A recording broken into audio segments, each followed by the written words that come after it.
It was supposed to be a quiet night. Just me, a bowl of popcorn, and the faint hum of the television playing some reruns. My parents were out of town for the weekend, attending some distant relative's wedding that I'd managed to dodge by feigning a school project deadline. I was looking forward to the solitude, to doing absolutely nothing but relaxing. But as it turned out, the night had other plans for me. The first oddity was subtle. A creak. It came from somewhere upstairs. I brushed it off as the old house settling. Houses made noises, didn't they? Besides, the wind outside was strong enough to rattle the windows, so I chalked it up to that and returned my focus to the sitcom's canned laughter. But then it happened again. This time, it was louder, more deliberate. It didn't sound like a house groaning or the wind whispering against the shutters. It sounded like footsteps. I paused the TV and held my breath. My ears strained against the silence, picking apart every small noise. My heart started its gentle drumbeat, thudding against my ribcage. It's probably nothing, I whispered to myself. Still, the logical part of me told me to double-check. With shaky hands, I grabbed my phone and turned on the flashlight. I made my way to the base of the staircase, every creak of the wooden floor beneath me amplified in the stillness. "Hello?" I called out, feeling foolish. Who would answer? There was no one else in the house but me. The silence was heavy, pressing. But nothing else came. No more footsteps, no shuffling, no sound of breathing from upstairs. After a minute of standing there, feeling ridiculous, I convinced myself it was my imagination. Or maybe a squirrel had found its way into the attic. I turned back to the living room, shaking my head at my paranoia. But when I sat down, I noticed something I hadn't before. The back door, visible from where I was unlocked. I was sure I'd locked it earlier. My parents always emphasized securing the house when they weren't home, and it had become second nature to me. Yet there it was, the latch unhooked, the door slightly ajar. This time, the fear wasn't so easily dismissed. My mind raced through possibilities. Maybe I had forgotten to lock it. Maybe the wind had blown it open. Or maybe, no. I didn't want to think about the other possibility. I locked it without stepping outside, pulling the door firmly shut and double-checking the bolt. As I turned back toward the living room, I froze. There, on the glass of the door, was a faint smudge. A handprint. It wasn't mine. It was too large, too fresh. My stomach dropped, and a cold sweat broke out on my forehead. I backed away slowly, my pulse hammering in my ears. I grabbed my phone, ready to call the police, but then I hesitated. What would I even tell them? That there was a handprint? That I heard a noise upstairs? It sounded absurd in my head. They'd come, search the house, find nothing, and probably tell me I was overreacting. Still, the thought of being alone in the house now felt unbearable. I decided to check the house myself. Maybe if I could confirm that nothing was there, I could stop this spiral of fear. I grabbed the heaviest thing I could find, a fireplace poker, and started with the upstairs. Room by room, I searched, flipping on every light, checking every closet, and looking under every bed. Each empty space brought a small wave of relief. By the time I finished upstairs, I felt a bit braver. Nothing. No one. Just my overactive imagination. I was about to head back downstairs when I noticed something out of place. My bedroom window was open. I hadn't opened it all day. The curtains fluttered in the wind, and the cool night air seeped in. I stepped closer, my grip on the poker tightening. That's when I saw it, a muddy footprint on the windowsill. My heart nearly stopped. I backed out of the room, my mind screaming at me to get out of the house. But as I turned, I saw him. A man, standing at the end of the hallway. His face was shadowed, but his presence was unmistakable. He wasn't tall, but he was stocky, his frame solid and imposing. For a second, either of us moved, locked in a silent standoff. Then he took a step toward me. I bolted down the stairs, adrenaline coursing through me. Behind me, I heard the heavy thud of his boots as he followed. I didn't look back. My only thought was to get out, to escape.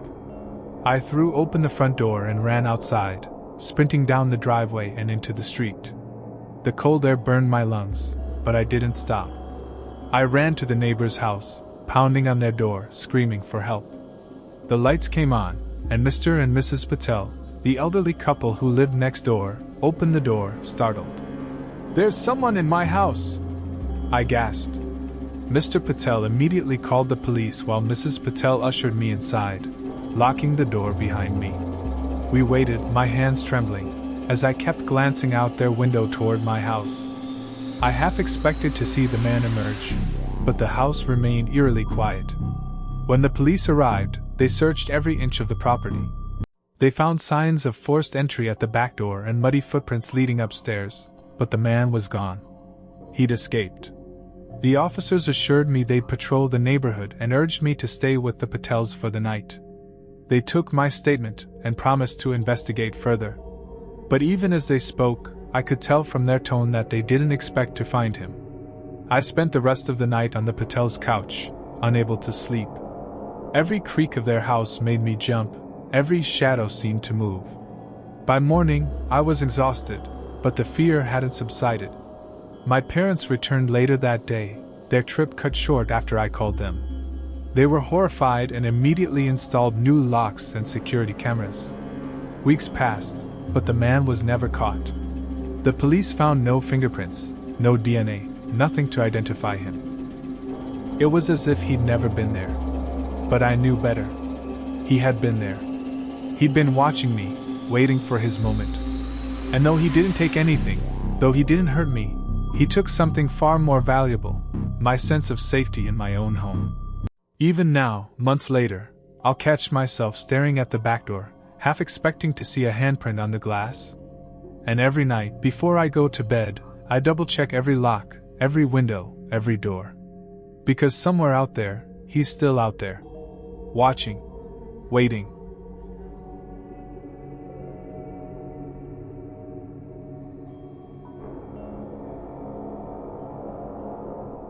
It started with a simple favor. My friend Liam had asked me to house sit for him while he was out of town on a work trip. "It's easy," he'd said. "Just water the plants, feed the cat, and keep an eye on things." I'd agreed without hesitation. Liam's house was in a quiet neighborhood on the edge of town, surrounded by tall oaks and bordered by a thick patch of woods. It seemed peaceful, the perfect little retreat. The first 2 days passed uneventfully. I spent my time reading, watching TV, and playing with Luna, Liam's mischievous tabby. The house itself was cozy, with a rustic charm that made it feel lived in but not old. I'd begun to think of the weekend as a mini-vacation, a break from the bustle of my own noisy apartment complex. But by the third night, everything changed. It started with a noise. A faint, metallic rattle coming from the back of the house. I was sitting in the living room, flipping through channels when I heard it. At first, I thought it might be Luna playing with something. But when I glanced over, she was curled up on the armchair, fast asleep. The sound came again, louder this time. A scraping, almost like someone was jiggling the handle of the back door. My pulse quickened. Probably just the wind, I muttered to myself, though I wasn't entirely convinced. I set down the remote and stood, my eyes flicking toward the glass doors that led to the backyard. The curtains were drawn, but I could see the faint outline of the door handle through the fabric. It didn't move again. Still, the unease lingered. I grabbed my phone and texted Liam. "Hey, do you have any issues with the back door? Like it rattling in the wind?" His reply came almost instantly. "Nope, it's pretty solid." "Why?" I hesitated, not wanting to sound paranoid. "Thought I heard it moving, but it's probably nothing." Liam sent back a thumbs-up emoji, and I tried to shake off the feeling of dread. I decided to check the door, just to be sure. With the flashlight on my phone, I walked over and pulled the curtain aside. The backyard was dark, the trees casting long shadows under the pale moonlight. The door itself was secure, the lock firmly in place. Feeling somewhat foolish, I double-checked it anyway before heading back to the couch. The rest of the evening passed quietly. By the time I went to bed, I'd almost forgotten about the incident. I fell asleep quickly, lulled by the sound of the crickets outside and Luna's soft purring at the foot of the bed. But then, in the middle of the night, I woke up. At first, I wasn't sure what had roused me. The house was silent, save for the faint hum of the refrigerator downstairs. I lay still, listening, my eyes adjusting to the darkness. That's when I heard it, a creak. It came from the hallway, just outside the bedroom door. My heart skipped a beat. Luna, sensing my tension, lifted her head and let out a low, questioning meow. I reached out to pet her, hoping to calm both of us. The creak came again, closer this time. Someone was in the house. I reached for my phone, my fingers fumbling in the dark. My first instinct was to call the police, but I hesitated. What if it was nothing? What if I'd imagined it? Instead, I grabbed the small baseball bat Liam kept by the bed, a precaution, he joked, for murderous intruders, and crept toward the door. The hallway was empty. I glanced toward the stairs, but the darkness seemed to stretch endlessly, swallowing the faint light from the street lamp outside. Every instinct screamed at me to turn back, to lock the door and wait until morning. But I couldn't shake the feeling that someone was there, lurking just out of sight. I took a cautious step forward, the floorboards groaning beneath my weight. My grip on the bat tightened as I made my way downstairs. The living room was as I'd left it, the TV remote still sitting on the coffee table. The kitchen was empty, the back door locked. Everything seemed normal. But the sense of being watched was overwhelming, a prickling at the back of my neck that wouldn't go away. And then I saw it. A shadow moved across the window, just outside. It was quick, barely more than a flicker, but it was enough to send my heart racing. I backed away, my breathing shallow. The logical part of my brain tried to reason it away. An animal, maybe? A trick of the light. But deep down, I knew better. I retreated to the bedroom, locking the door behind me. I'd call the police in the morning, I decided. For now, I just needed to get through the night. Luna seemed unbothered, curling up beside me once more as if nothing had happened. I envied her calmness. The rest of the night passed in a blur of fitful sleep and jolts of adrenaline at every small noise. By the time morning came, I was exhausted but relieved. I checked the house again in the daylight, finding nothing out of place. Maybe I had imagined it, I thought. Maybe the stress of being alone in an unfamiliar house had gotten to me. But that evening, as the sun dipped below the horizon and the shadows crept back in, the unease returned. I kept the lights on, every single one, hoping to chase away the fear. Luna seemed restless, darting from room to room as if chasing something unseen. Around midnight it happened again.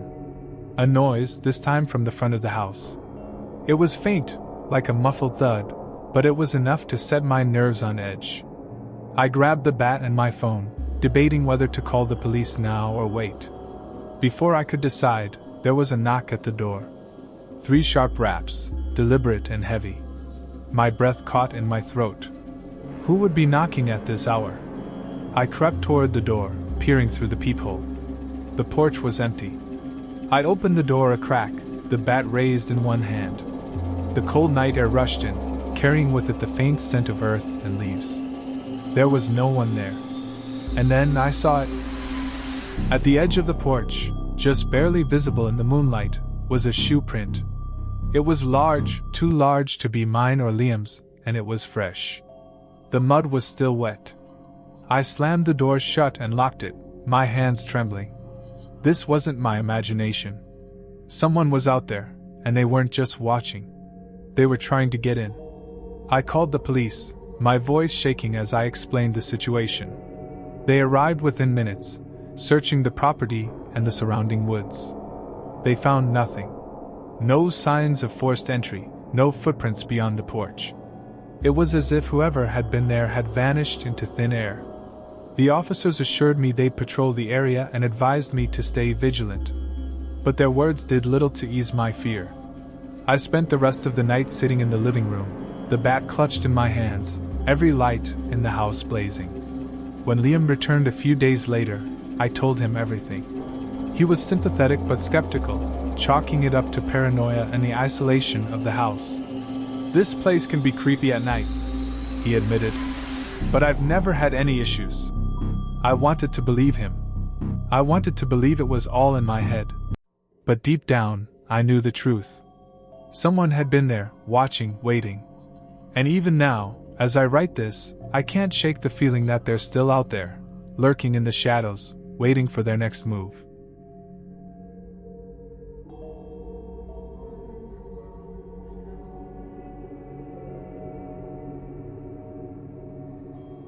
It was supposed to be an ordinary night, just me, a warm cup of tea, and the pages of a novel I had been meaning to finish for weeks.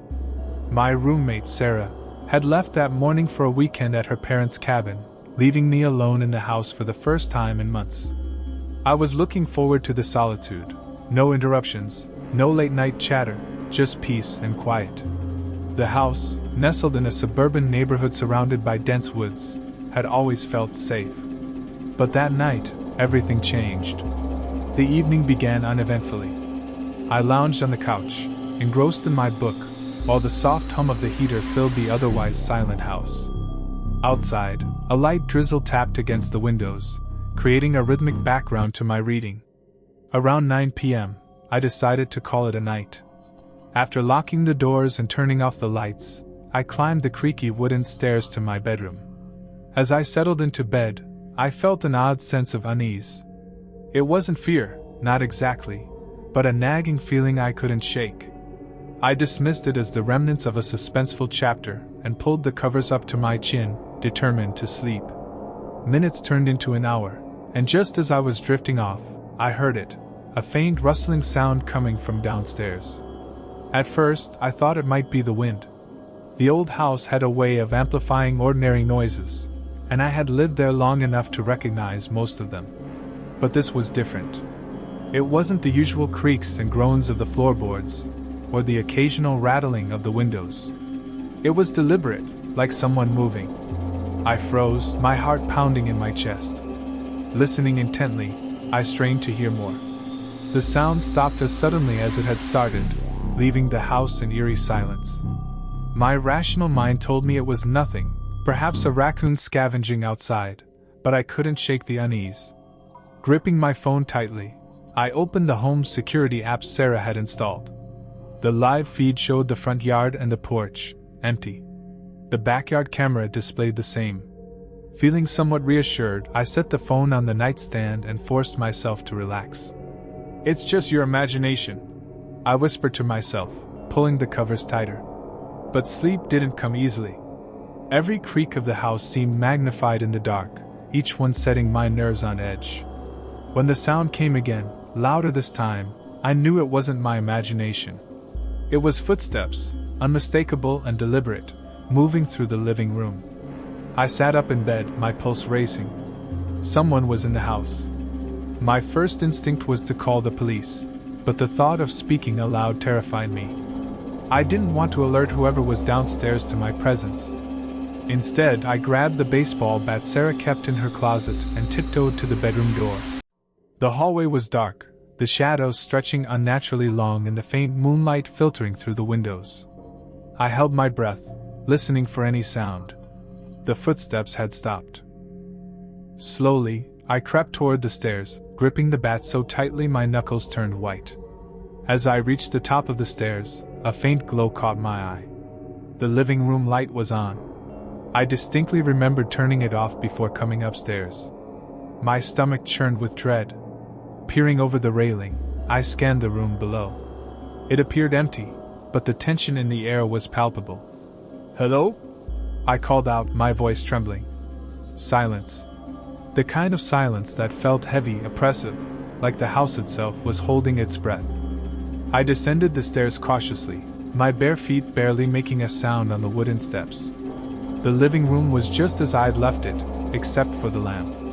My book lay open on the coffee table, and the mug of tea sat untouched beside it.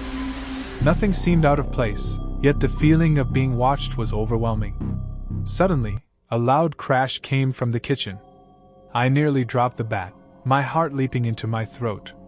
The sound of shattering glass echoed through the house, followed by a heavy thud. Summoning every ounce of courage, I moved toward the kitchen, my grip on the bat tightening with each step. The scene that greeted me was chaotic. The back door's window was shattered, glass shards glittering on the tiled floor. The door itself was ajar, swaying slightly in the breeze. My first thought was a break-in, but as I scanned the room, something didn't add up. There was no sign of forced entry, no muddy footprints or disturbed items. It was as if someone had broken the glass just to open the door. I quickly locked the door and stepped back, my mind racing. Whoever had been here could still be inside. I needed help. With shaky hands, I dialed 911, whispering my situation to the operator. They assured me that officers were on their way and instructed me to stay put. I retreated to the living room, positioning myself near the front door in case I needed to make a quick exit. Minutes felt like hours as I waited, the bat still clutched tightly in my hands. Every sound, the creak of the floorboards, the rustle of the wind, felt like an impending threat. When the police arrived, I practically ran to the door to let them in. 2 officers swept through the house, their flashlights cutting through the darkness. They found no one. The shattered glass and the ajar door were the only evidence that someone had been there. "We'll file a report and increase patrols in the area," one of the officers said, though his tone didn't inspire much confidence. "Make sure all your doors and windows are secure." I nodded numbly, watching as they left. The house felt different now, its once cozy atmosphere replaced with a suffocating sense of vulnerability. I spent the rest of the night sitting on the couch, every light in the house turned on, jumping at the slightest sound. The next day, I told Sarah everything. She was shocked but supportive, offering to cut her trip short and come back. I assured her I'd be fine, though deep down, I wasn't so sure. I couldn't shake the feeling that whoever had been in the house wasn't done. That evening, as the sun dipped below the horizon, the unease returned. I double-checked every lock and window, even barricading the back door with a heavy chair. Despite my precautions, sleep was impossible. I lay in bed, staring at the ceiling, every muscle in my body tense. Around midnight I heard it again, footsteps, this time coming from upstairs. My blood ran cold. I knew I hadn't imagined it. Someone was in the house, and they were closer than before. Clutching the bat, I crept out of bed and into the hallway. The air was thick with silence, broken only by the sound of my own breathing. As I reached the top of the stairs, I saw him. A man, dressed in dark clothing, standing at the far end of the hallway. His face was obscured by shadows, but I could feel his gaze fixed on me. For a moment, neither of us moved. Then, without warning, he lunged. I swung the bat instinctively, the sound of wood connecting with flesh echoing in the confined space. The man stumbled back, clutching his arm, but he didn't retreat. He lunged again, his movements frantic and uncoordinated. Adrenaline coursing through my veins, I swung the bat a second time, this time aiming for his legs. He collapsed with a pained cry, and I took the opportunity to run. Down the stairs, through the living room, and out the front door I went, screaming for help. The neighbor's porch lights flickered on, and within minutes, the police arrived. They found the man still in the hallway, injured but conscious. He was arrested on the spot. It turned out he had been stalking the neighborhood for weeks, breaking into houses and terrorizing the occupants. The police assured me he wouldn't be getting out anytime soon, but the experience left a scar. The house no longer felt like a home, and the shadows that once seemed comforting now felt menacing. Sarah and I moved out shortly after, finding a new place in a busier, more populated area. Life eventually returned to normal, but I still sleep with a bat by my bed, just in case. The memory of that night serves as a constant reminder: safety is never guaranteed, even in the most ordinary of places.